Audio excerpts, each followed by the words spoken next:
A nurse from India travels to Yemen in search of better work, but she ends up being sentenced to death.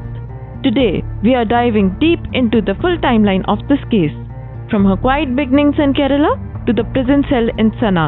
The name of this nurse is Nimisha Priya, and this is her story.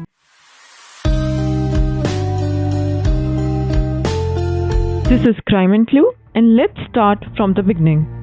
Nimisha Priya was born in 1989 and raised in Kerala's Palakkad district.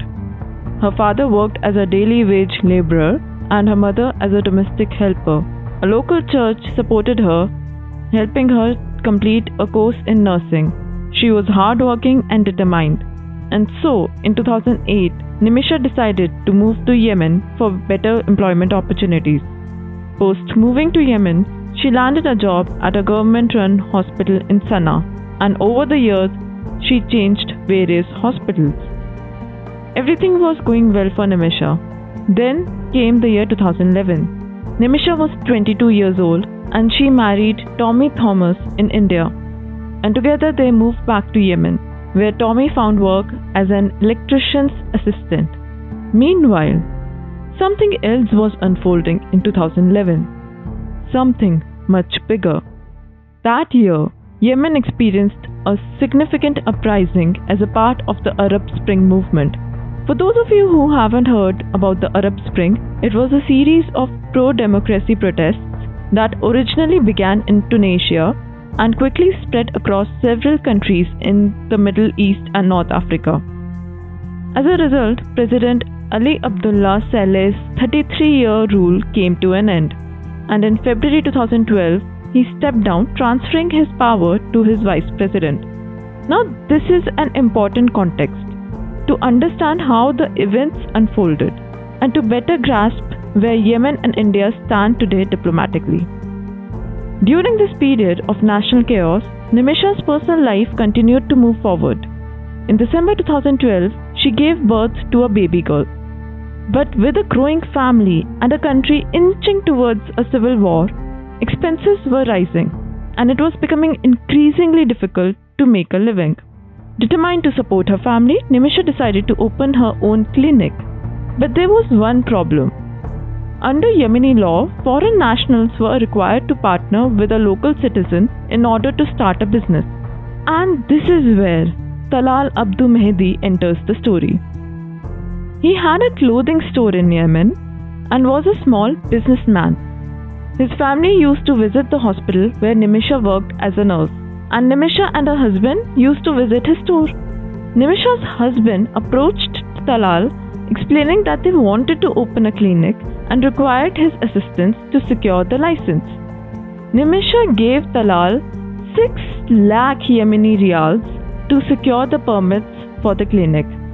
She covered all the expenses, and they only needed Talal to be there to fulfill the legal requirement. Talal agreed to partner with the business and help set up the clinic. Later, Nimisha and her husband Tommy went to India to baptize their daughter, and Talal joined them as well. I wonder how she must have felt at that time. Maybe she thought her dreams were finally coming true. If only she knew. It was the beginning of her nightmare. Meanwhile, the civil war in Yemen began. As a result, Nimisha's husband and their daughter were unable to return to Yemen due to visa restrictions. So Nimisha and Talal flew back to Yemen while her husband and daughter stayed back in India. After returning to Yemen, Nimisha focused all her efforts on opening the clinic. Opening a clinic wasn't easy. She faced many obstacles. One of them being that the owner of a hospital where she had previously worked found out that her clinic would be near his, and he began creating problems for her.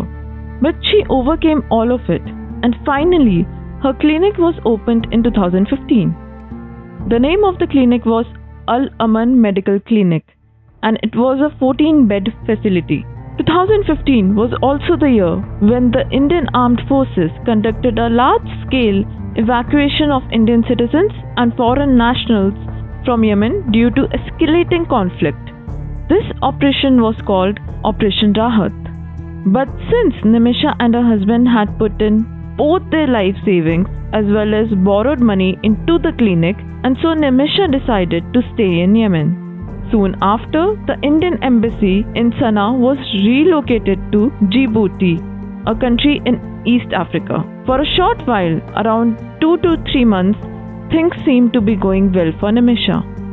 For the clinic, they hired a cashier, and one day, when Nimisha went to collect cash from the cashier, there was very little balance left.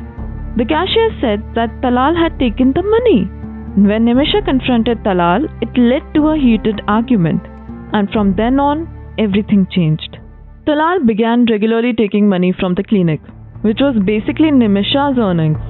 Talal was only a partner on paper because of legal requirements. Their financial disputes soon escalated. Talal began harassing Nimisha. He would mentally and physically abuse her, beating her up when things didn't go his way. He didn't even let her call home to Kerala. Nimisha bought multiple SIMs to speak to her husband or anyone back at home, but Talal used to destroy her SIM cards. She bought at least 26 SIMs during this time to stay in touch with her family. But his control didn't stop there. Nimisha had even purchased a house for the clinic staff who lived far away. Talal took over that house and housed his wife there. He seized her passport, clinic documents, and even had the clinic vehicles registered in his name. Some days he would let her open the clinic, and other days he would harass her in new ways. He had made her life a living hell. Nimisha was just 25-26 years old, stuck in a country in the middle of civil war, where she didn't speak the local language, and there was no Indian embassy she could turn to ask for guidance or shelter. Imagine how isolated she must have felt. Still, Nimisha tolerated a lot until she couldn't anymore. So she did what she thought was the only solution left to her. She filed a case against Talal, and over a span of few years, she filed multiple cases against Talal. The police did jail Talal for a few days, but each time he got out, his harassment only worsened. But that's not all. At one point, Talal even faked a marriage certificate and started telling people that Nimisha was his wife, just so he could claim her salary and legally control the clinic. Some media reports also suggest that he essayed her. In 2016, Yemeni court ordered that Nimisha's property and clinic papers be returned to her, suggesting some legal recognition of her claims. Around the same time, in 2016, Talal was also detained on an unrelated fraud case, and Nimisha visited him multiple times asking for her passport back and pleading for him to annul the fake marriage. And as you may have guessed, Talal didn't do a thing. At one point, during one of the complaints that Nimisha had filed, the police arrested her and detained her for 6 days. It's hard to imagine what she must have endured. Meanwhile, another staff nurse from the clinic had also filed a case against Talal, further highlighting the pattern of abuse and misconduct he was involved in. For Nimisha, the entire point of opening a clinic was to be able to help her family. And that is why Nimisha decided not to leave Yemen during Operation Rahat. She chose to stay away from her only daughter's formative years to support her and give her a better future financially. But it was heartbreaking. Despite all her sacrifices, she couldn't even support the very people she was doing this for. Talal blocked every attempt she made to send money home. And back in India, her husband Tommy had to drive an auto rickshaw just to make ends meet and provide for their daughter. So tired and emotionally exhausted, Nimisha decided to go back to India. But there was one problem. Nimisha's passport was with Talal, and since there was no embassy in Sana'a, so she couldn't ask for help, and she needed her passport to travel back to India. Also in 2017, India had banned issuing visa travel to Yemen and issued an advisory of not safe to travel. So no one from India could travel to Yemen and help her. The only way out was her passport. Nimisha and Talal both were aware of this. So Nimisha felt stuck and didn't know what to do next. During this time, a jail warden near her clinic suggested to sedate Talal and take her passport from him. In this situation, Nimisha believed it was her only way out. So Nimisha decided to sedate Talal and take her passport from him and flee to India. Now here is what really happened. When Talal entered the clinic, Nimisha had injected Talal with a ketamine sedative, but assuming it had no effect due to his drug abuse, she panicked and administered a second dose. The overdose caused him to lose consciousness, ultimately leading to his death. Nimisha never intended to kill Talal. She only needed a passport back so that she could leave Yemen.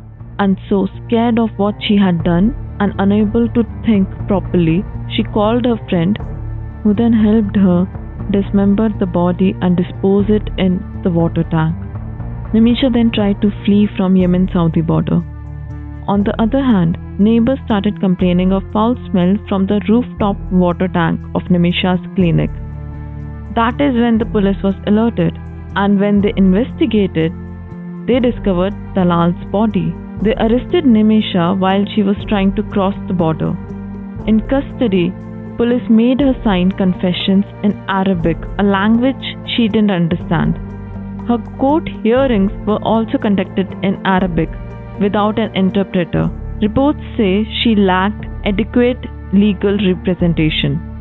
In 2018, she was sentenced to death. For the first 2 years on death row, Nimisha remained largely forgotten by the wider world. Indian officials had no access. India had no diplomatic presence in Yemen.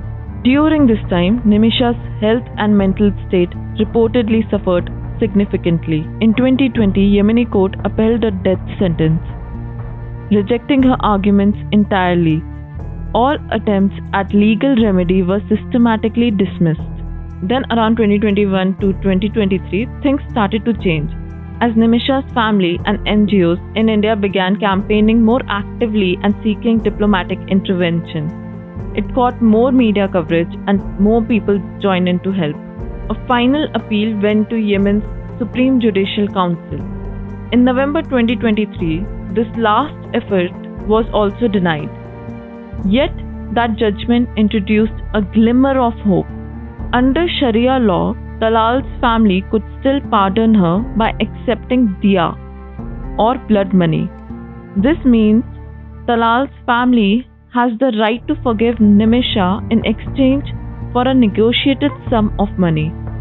The exact amount would depend on negotiations between the family. This recognition created a legal opening, but only if Talal's family agreed. During these times, Nimisha couldn't meet her family. As mentioned earlier, traveling to Yemen was banned by Indian government. Nimisha's mother had to fight a case in High Court, which finally allowed her in April 2024 to travel to Yemen and meet Nimisha. Negotiating with Talal's family was very difficult, as a mediator was needed to speak to tribal leader or someone from Talal's family to initiate the negotiation.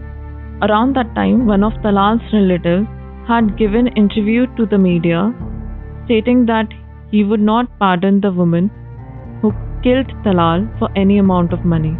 Somehow, Nimisha's advocate from India found a man who promised to negotiate with Talal's family but demanded $40,000, which is around 3.3 crore rupees. The Save Nimisha Priya International Action Council raised the money and gave it to him, but nothing came out of it. Then in December 2024, Yemen's president approved the death sentence, initially scheduled for January but later set for July 16, 2025. Their family kept appealing to the Indian government to create some channel of communication with Talal's family so that they could try to negotiate. In advocate Subhash Chandran's own words, "We never asked the government for blood money or any financial support. What we lacked was a channel for negotiations, and that is the only thing we requested from the government." because Nimisha is an Indian passport holder who was convicted in a court without proper legal representation in a country torn apart by civil war. If the government could help create a channel of communication with Talal's family, it would be of great help. But days passed and nothing happened. Her death sentence came closer. It felt like the end. But like I always say, it's not over until it's actually over. Things changed overnight. Congress MLA Chandi Oman reached out to the Grand Mufti Sheikh Abubakar Ahmad, also known as Kanthapuram Musliar. Sorry if I mispronounced any of the names. Though I had checked the pronunciation before recording this video, but now going back to the case. Post Grand Mufti came into the picture, things changed. And just a day before Nimisha's scheduled execution, it was put on hold. He also initiated a channel of communication and negotiation with Talal's family. MLA Chandi Oman and the Grand Mufti Sheikh Abubakar Ahmad are no less than heroes in this case. But how exactly all this happened? Here's what went down in detail. On July 13, 2025, Grand Mufti intervenes after Kerala MLA Chandi Oman's request. He reaches out to the Yemeni religious authorities and Talal Mehendi's family to plead Nimisha's case. On 15 July 2025, just one day before the scheduled execution, which was July 16th, Grand Mufti reports that Yemeni judges have agreed to postpone the date after his appeal. The Supreme Court in Delhi is informed that Nimisha's execution has been temporarily suspended. Her mother is already in Yemen and continuing negotiations. On July 18, 2025, the Supreme Court hears a petition in Delhi. Officials confirm that the execution is still on hold.